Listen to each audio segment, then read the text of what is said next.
10, 9, ignition sequence start, 6. Hello, and welcome to Rocket Fuel, your daily update of everything that's happening in the Rocket Pool community. My name is Wack. Today is January 8th. We're going to get started here with some news about Besu. So, Besu, for those of you who don't know, is an execution layer client. It is a small execution layer client. I guess all of them are small except Geth, but it's third, I think, in rankings in terms of use. And over the weekend on the 6th, it had a problem. Now, this was from All Might in support at 6:50 a.m. on Saturday morning, saying anyone experiencing issues with Besu at the moment, getting lots of errors all of a sudden. And then there's a screenshot of their logs, and it says anyone around to help. Zero says same. And then All Might says it seems to be a general Besu issue. It seems like currently syncing in. I'm at 76%. Thought I'd run out of disk space, even though it said 88%. Good to know that it's just not me. Halululo says I'm offline too, and then a whole bunch of people were saying that they're offline, they're getting issues, and then Heiki here as well, and Tim Jansen as well. So a whole lot of people were starting to get errors, and they're all using Besu. So here Tim Jansen says, it says for ETH1, this is invalid new payload. What do I need to do? This is number 1, panic. Number 2, blame Besu, potentially not in that order. So then as time went on, we started to see that a whole bunch of people were having issues with Besu. And here, look, Barry's, had issues, and iSpectre and a whole lot of people were coming into support saying that they've got issues with Besu. And not long after, people started to say, get onto the rescue node and you should be okay. So it was a lot of people were having this issue, and I'll talk about the rescue node a little bit more later. But people started to think of ideas. Here Invis shared the rescue node method of getting access to the rescue node. Is really easy now. You basically go to the rescue node website and you get a message that you need to sign. You put that into there, and it gives you a username and password that you just put into the smart node stack. It's really easy. I think this might need updating now because of the fact that it's a smart node add-on. Patches, if you're watching, update the text.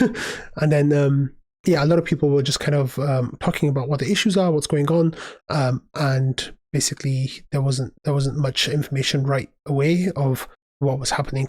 Not too long after, we got a message from Phonax. It says the fastest way to recover is to enable the rescue node. After that, you can wait to see if a resync is going to fix the issue or if Besu team releases a fix. So let's go forward. Here we had a post from Yorick on the Besu GitHub saying that Besu shows an invalid block at block number 189478893 on mainnet, and then it kind of shows the description here. It says Besu is showing an invalid block. This has been reported across the ecosystem, and most Besu do not recover for this. I have one that did. We'll add logs, and then there's some logs there, and then a lot of people were saying that they're having issues regardless of what the consensus layer client they were using.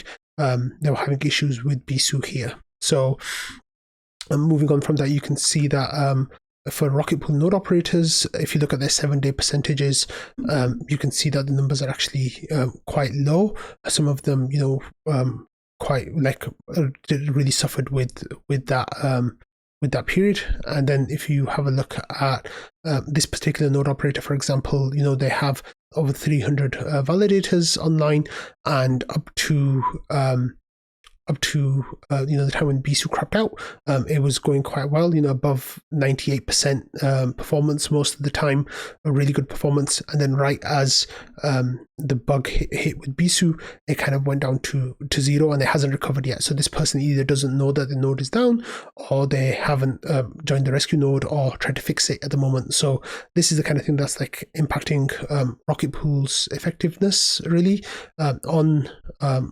rated. Here we have Discord, and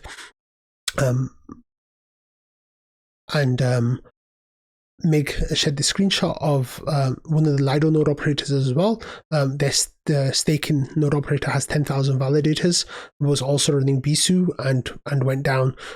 So the Lido's effectiveness rating was, kind of zigzaggy around 97% pretty much, and then went down to like 90 pretty much right away. Rocket Pools was kind of around 94, 95%, and then went down quite strongly as well. So anyone who's using Besu kind of went down, and they got hurt really badly. So what was going on, the rescue node thing was happening, but also then quite quickly we found this kind of like some solutions. So here there's a solution that was worked out by Yorick and Sinna. So Fornax shared this in support, and he said, hello, here are node operators, a support announcement with important information from Besu. So it says around this time, Besu started reporting errors like this one, and then there was a log output. It says followed by many invalid new payload messages with the effect that Besu is not in sync and the consensus layer client is stuck to and not able to publish attestations or blocks. The cause of this issue is still under investigation, but after collecting feedback from users and testing some options, there are some workarounds to recover your node until a proper fix is released. So it says, luckily, we have the rescue node available for our users. So then it says, if you're using Besu with version 23.10.2 or lower, then upgrade to 23.10.3 with the instructions here. That's a shout out to Zemo right there, if Zemo's watching and heard that.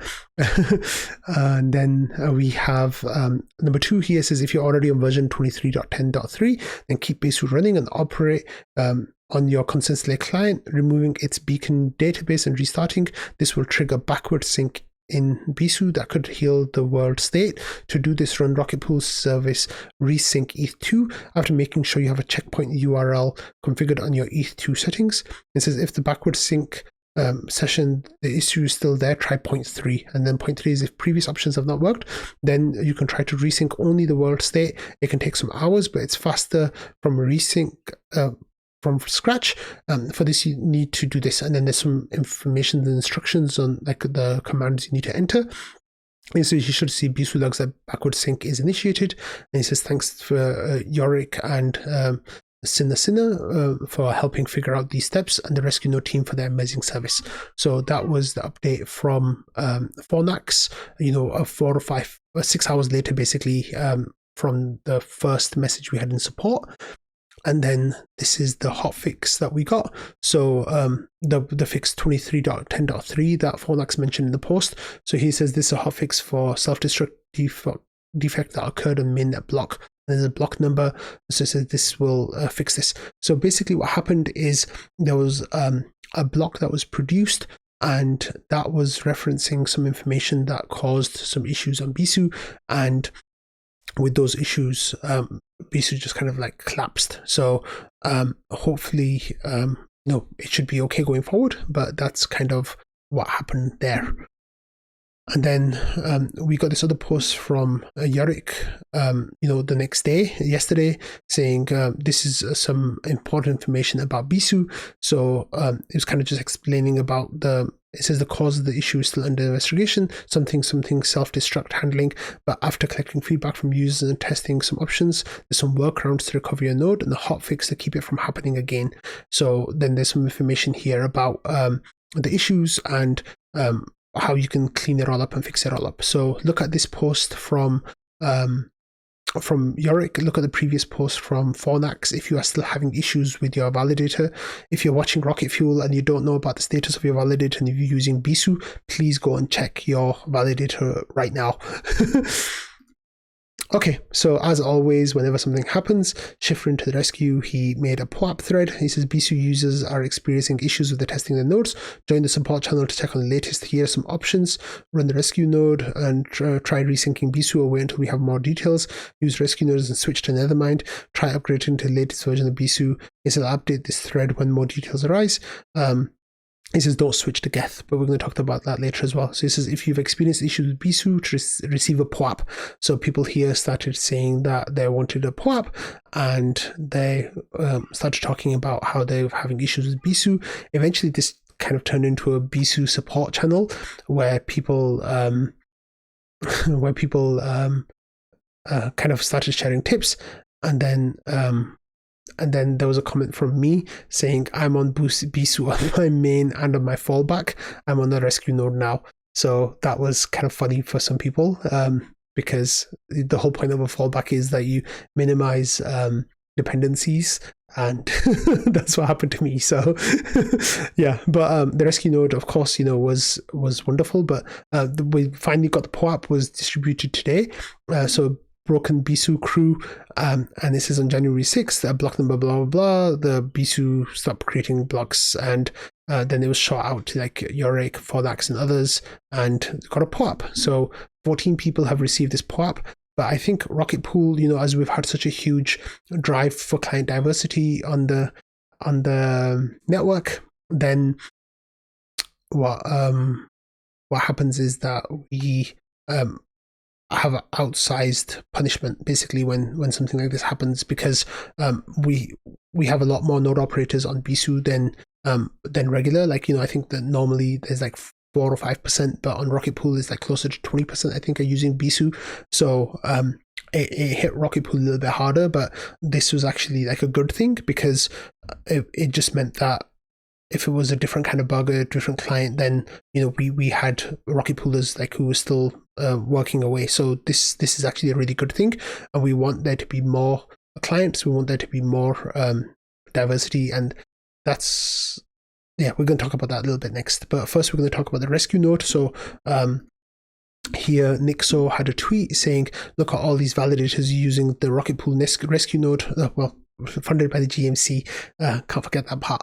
So there was a screenshot saying, before Besu stuff went down, it was like 200 people, but then after Besu 200 validators, but after Besu issues began, then it went all the way up to around 700, and that was a big jump. So there was a whole lot of people. Yeah, here's a 24-hour view for dramatic effect. So it was like pretty much a vertical spike, and then Nixo said patches for MVP, and it's not just patches. Like, I know patches will want me to say that Popash helped with this, and Yorick and Sleety and Hani Abu, and there's a whole bunch of people. I'm sorry if I missed any names.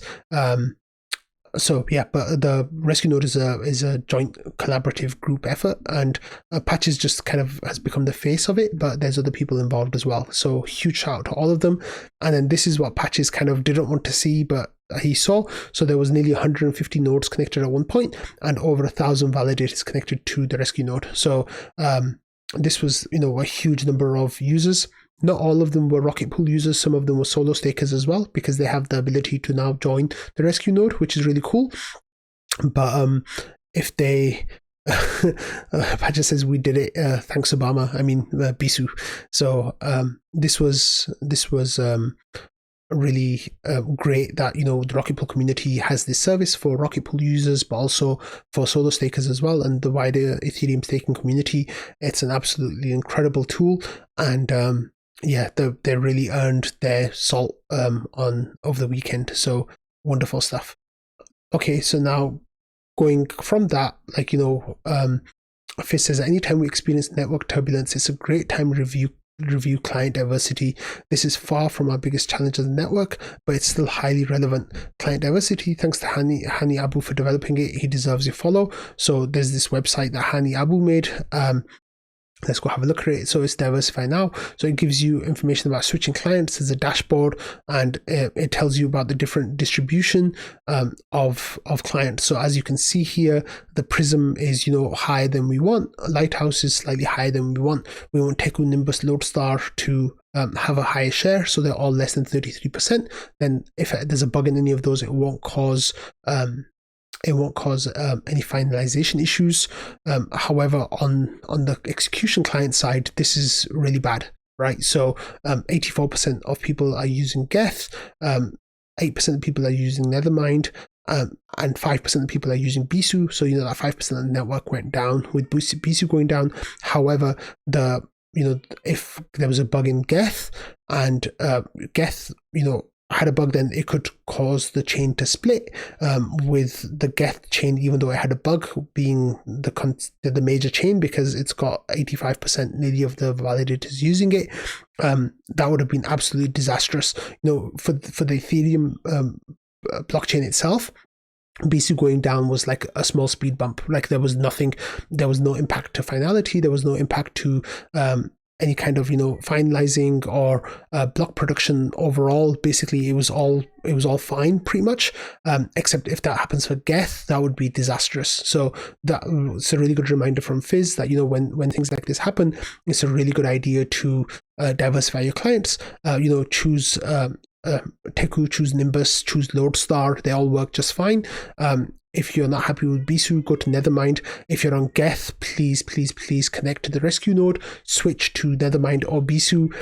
Don't stay on Geth anymore, because if this had happened on Geth, that would be absolutely disastrous. That, of course, is not to say that there's anything wrong with Geth itself. Geth is an amazing client with a wonderful team that are working on that. But with Geth, it could be disastrous if the worst was to happen. So please keep that in mind. Okay, we're going to move on from the Besu drama into something that Jasper shared here. So he shared a tweet thread saying, once upon a time, I wrote about Rocket Pool Layer 0 bull case. Rocket Pool has a bona fide army of node operators with huge capital at stake, the perfect partner to run EigenLayer into a decentralized powerhouse. Time to bring back yield to decentralization, a thread. So here we have information from Jasper in this thread, but also there is a bounty that he started, so we'll go and read that next. But he says, with over 3,000 node operators and no foundation-based delegation, Rocket Pool is more decentralized protocol than almost any layer 1. All this decentralization, trust, plus 2 billion in locked economic security, technical, capitalized, aligned. That's all that's missing is a marketplace. So he says, with only 100 nodes, EigenLayer is targeting 10 megabytes per second of data throughput. Imagine what would be possible with 30 times that number of nodes. Perhaps 1 gigabit per second is not far away at all. And then he says, this partnership is a win-win-win. Rocket Pool wins from increased demand for node operation due to higher yields than any other store staking method getting even better. And then he says EigenLayer gets a massive increase in scale, decentralization, and Lindy. And he says Ethereum is de-risk. And then he says Rocket Pool wins. If you're an RETH holder, you can restake it. If you're a node operator, you can earn bonus income. And if you hold RPL, the token should be more valuable from an increased demand. He says EigenLayer wins. Throughput is tied to number of nodes, so massive scale bonus. And he says Ethereum wins. It's currently unclear how much of a danger EigenLayer may represent. By having thousands of Rocket Pool node operators testing the system, it will become battle hardened much faster. Further decentralizing EigenLayer is net good for Ethereum at large. So then he says, where do we stand right now? The core Rocket Pool team is marching towards Houston and Saturn release this year, promising huge scalability and decentralization upgrades for the network. EigenLayer quickly approaching mainnet launch for their data availability layer. This is as such, now is the time to develop a bridge that enables cross-pollination from these networks. He said, I propose a bounty paid by Rocket Pool to furnish the small technical components needed to enable Rocket Pool node operators to join as pods for EigenLayer. This bounty would allow anyone to submit a minimal viable product design. The best design will go on to finish and earn a large check for enabling huge growth. In theory, we can see Rocket Pool Houston upgrade, the EigenLayer bridge, and EigenDA all going live in short succession. The bounty is fairly intensive. The smart contract will have to handle potentially billions of dollars, so thorough audits are necessary. Collaboration with both Rocket Pool and EigenLayer teams is expected, and the teams are welcome to apply. To further along these discussions, check out the forum post here. Then there's a link, and there's a link to his post as well. He says, in many ways, Rocket Pool is the first restaking network, hyper-focused on just more staking. Now with EigenLayer, Rocket Pool's trusted army of node operators can provide security services across all of crypto, globally distributed at the service of Ethereum. Let's build the future. So this was a thread that went along with Jasper's bounty application here. So when we have a look at the bounty application, he says, enable Rocket Pool node operators to join the EigenLayer network. This should be done while Rocket Pool retains senior debt. meaning Rocket Pool contracts are the withdrawal credentials from the beacon chain. The aim is for Rocket Pool node operators to participate in EigenLayer activities and be slashed for misbehavior. So let's get down to the crux of it. He says EigenLayer stands to gain as a result of this integration. The Rocket Pool node operators set massive and would quickly scale the number of node operators they had if we were able to join. This would likely improve EigenLayer's marketability. Further, many dApps are looking to build on top of EigenLayer and may choose to offer AVS services to Rocket Pool node operators. These dApps in turn would benefit from increased pool of node operators. It says the results will be open source. So here's the work. So the work will be design and then work with building, auditing, and user experience and presentation work. And then it says the bounty should be available for 2 months. During this time, any number of individuals can claim their intent to submit MVP, the minimum viable product of the smart contract, to the GMC for consideration. Applicants are encouraged to signal earlier so that cooperation is possible. Once the first submission is received, a 2-week window will begin in which others can submit their own MVP for consideration. At the end of the 2-week period, a single team will be awarded the 1/3 of the prize. The winning team can optionally then reserve the entire bounty for completion. And then it says who will test any product submitted for claiming the bounty. Products should be tested by the applicant before being presented to Rocket Pool core team, ideally Kane and senior engineer from EigenLayer. Further, a reputable third-party auditing firm should be engaged with the coordination of the GMC and the bounty applicant. The cost of this audit should be covered by the GMC. So then it says what's the acceptable criteria, and then here you get the money point. So he says, I believe 3 months of work as a senior software engineer is a reasonable estimation for the time required for this project, or roughly $30,000 to $50,000 USD, split up over the checkpoints outlined above, and 1/3 at each point. So that was the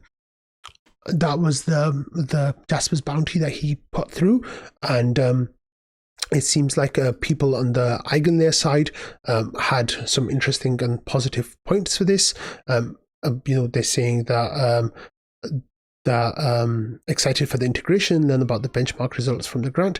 And then here another person said, I think Rocket Pool as a permissionless liquid staking protocol with huge operator pool integrating with the EigenLayer is absolutely beneficial to both protocols. And then how do we make that work, and how would it all go? So those were some questions that Jasper was getting on the EigenLayer side, with other people from the EigenLayer side kind of like retweeting and boosting the message. Val has this thread. There's this thread in the Discord, not in the Discord, in the DAO forum, where people kind of ask questions about the applications that have been submitted. And here Val had some comments about the EigenLayer bounty. He says, I have 2 separate things that I'm against. He says, first, let's pretend I like the end goal. In this case, I'm against spending on something that might not be used. I'd want to see clear support from EigenLayer, community team, I'm not sure who matters here, before spending. He said, secondly, I don't like the end goal. He says, EigenLayer is dangerous, and I think it runs counter to 3 of the PDAO's charter values.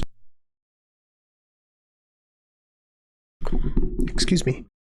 And then it says, number 5, the PDAO shall prioritize protocol safety. Number 6, the PDAO should prioritize the health of the Ethereum network. Number 7, the PDAO should prioritize decentralization. So then he says, I strongly appreciate that the proposal has been drafted to protect our ETH. That said, right now it allows 100% rug of node operator ETH. EigenLayer currently has no AVSs running on mainnet. Even with them running, slashing is somewhat trust-based. While node operators are making their own OpenEye choices, I don't believe Rocket Pool should help fund degen behavior. Then he says EigenLayer is successful, they will give better APY to validators implementing the most AVSs and getting the most delegations. He says this means staking becomes more attractive, which means more validators. This means lower pure staking rewards, which disincentivize staking in the absence of EigenLayer. Pushing out safety maxis and ETH maxis is, in my opinion, damaging to Ethereum's health. He says if EigenLayer is successful, they'll give better APY to validators, implementing the most AVSs and getting the most delegations. That is clearly centralizing. He says EigenLayer have been bad actors so far, in my opinion. They have locked over $1 billion without any intent to use it for anything yet. They're a key component of the harmful points fad, which has people locking TVL in early ruggable contracts based on the promise of points that are potentially related to potential future airdrops. this to me is very far from the trustless ethos we should aspire to. They purposely cause confusion by referring to native restaking and LST delegation with the same wording, restaking. And then Val goes on to say, I believe EigenLayer is centralizing due to warping APY, as described in this number 6 section. I believe LST delegation is extremely centralizing. And then there's a link. It says this is a network with long history of airdrops to people using non-centralized exchange, top 10 validators. We will see the top 10 at 49% of stake. So then there was, so that's some of Val's feedback about this thread. About this bounty. So there's a whole lot of discussion about EigenLayer going on in the Rocket Pool community, and it happened on a few different occasions last week. I really should have covered it, and I think I'm going to ask people who submit content to kind of keep an eye out on our EigenLayer content, because I think this is going to be a big discussion point in the coming 6 months or so as EigenLayer gets close to launch. Okay, next we have we already covered that.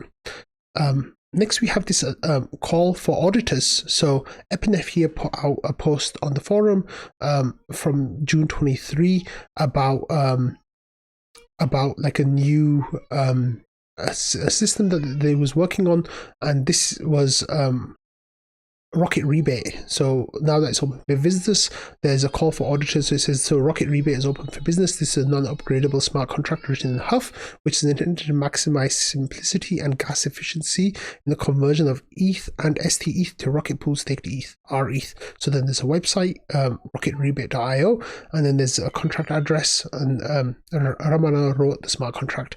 So it says the permanent link for the open source code is right there. So there's discussion about the function of the contract. It says ETH, ST-ETH, any combination something less than one of those can be exchanged, and users receive RETH based on the official RETH price. Users benefit from the gas savings as well as no RETH premium, no slippage. After sufficient deposits of ETH and ST-ETH are made, the deposits ETH and ST-ETH are drained to a wallet controlled by Epinef. The ST-ETH is burned manually through the normal Lido method into ETH, and the combined ETH amount is used to mint RETH in bulk when the deposit pool has room. This RETH is sent back to the Rocket Rebate contract, and the cycle continues. So it says maximum deposit amount.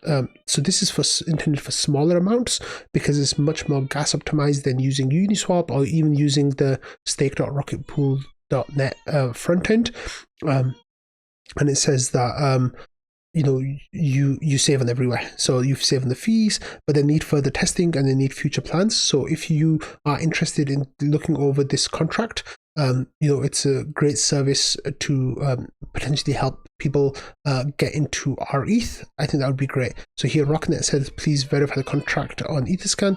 I couldn't recommend interacting with this contract, any unverified contract, to anyone I knew. And he says, reading my first 3 minutes about Huff, I wonder if that's even possible to do. This is a bummer if not. And he says, yeah, it'll be fine since you just bind the source with the API, should be doable. So there's already steps going on to kind of verify the contract and hopefully, make it better for people to use. But this project, he has been working on since June.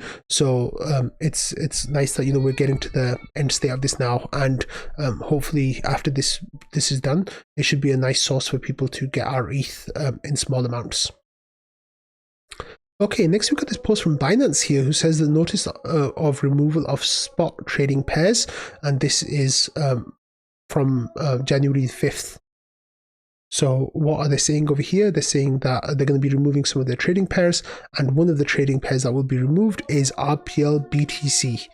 So that means that if you use Binance to buy RPL with BTC, that option won't be available to you anymore. It's not a good pair anyway. It really should have been RPL ETH that should have been used instead of the BTC. But what can you do? So I guess Binance have seen that it's a low trading. Yeah, that it has low trading volume, and it just doesn't make sense to carry on using it. So that will be removed. I think it might have already been removed. Binance will terminate the spot trading bot services for the aforementioned spot trading pairs on January 5th. So I guess that's already done now. So if you use that, sorry, it's not available to you anymore. Okay, next we've got this post here from Shifrin, who says that the GMC is having a public retrospective in their server tomorrow at 2 p.m. Eastern time. And if you want access to the server, then message either myself or Shifrin to get link to the GMC server. And in the GMC server, you can then take part by listening to the GMC members talking about what went well and what went badly in the previous grants round. And we're going to start making more and more aspects of the GMC's duties open for everyone in the Rocket Pool community to kind of take part in. And this is the next step in that, we put through a better, well, Shifrin and other members of the GMC put through a better rewards feedback thing in the most recent round. And now we're going, even further with more transparency, with people being able to come into the meeting and listen to us talk about the previous grant round. And this retrospective is something we do every month, where we spend some time talking about what went well, what went badly, and what things need to be worked on for the next month. Okay, here we have an update from Dr. Doofus. So he was one of the people who started the Rocket Pool Peers Fantasy Football season and their Fantasy Football League, and the results of that have been in now. So he says, thank you all for participating. There have been many exciting last-minute victories and some depressingly brutal routes, but through it all we kept our heads high and never forgot what this is all about, sincerely expressing your opponents how much they suck at fantasy football. With that said, here are the final results. So first was Swing Bob, second was Dr. Doofus, third was Dibsy, fourth was Not You, fifth was Shifrin, sixth was Noshua, seventh was Prominence, 8 was No Escape, 9 was Val somehow, and then 10 was Hackworth. So he says he made a mistake as Comish, in particular letting playoffs run until week 18 and not nailing down awards. So since Dibsy has expressed he does want a 0.01 ETH third prize, let's do first prize 0.07 ETH, second prize 0.03 ETH, and then Toilet Ball, Hackworth must for 1 month keep either I suck at fantasy football or I suppose Toilet Ball Turd in their Discord name. Any other suggestions welcome. And Val is holding on to the winnings unless he's rugged everyone.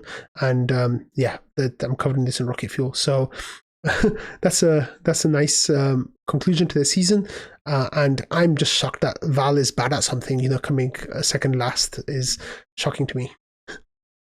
Okay, recently I've been talking a lot about how I miss certain people in Discord. One of those people was was Joe, and Jasper as well, but Jasper's coming back too. So here Joe says, oh boy, back from vacation. Glad to see absolutely nothing went wrong and all of the clients are still perfect working order while I was out. So this was, the same on Saturday, Joe popped back in and kind of chatted in trading for a little while about how Fornax has been keeping the ship going and like doing really cool stuff. And what Joe's been up to. So he was on vacation with his family, and there was a no phone rule during that time, so he was away from his phone. And it was nice that he's back now, because he was really missed. And before he went away on his vacation, he was sick for a while too, so we haven't really seen him for a while. But he's here now, so it's really nice that he's back. So welcome back, Joe. You were really missed. He says, my wife threw my phone out of a window for 2 weeks. He says, I'm out of the loop. So I guess he wasn't really watching Rocket Fuel in that time either. So yeah, but I'm glad that he's back now, because he was really missed.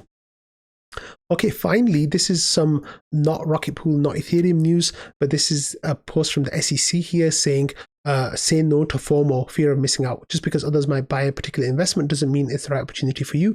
Learn more about finding out what's right for you and your investing goals. So what are they talking about here? They're talking about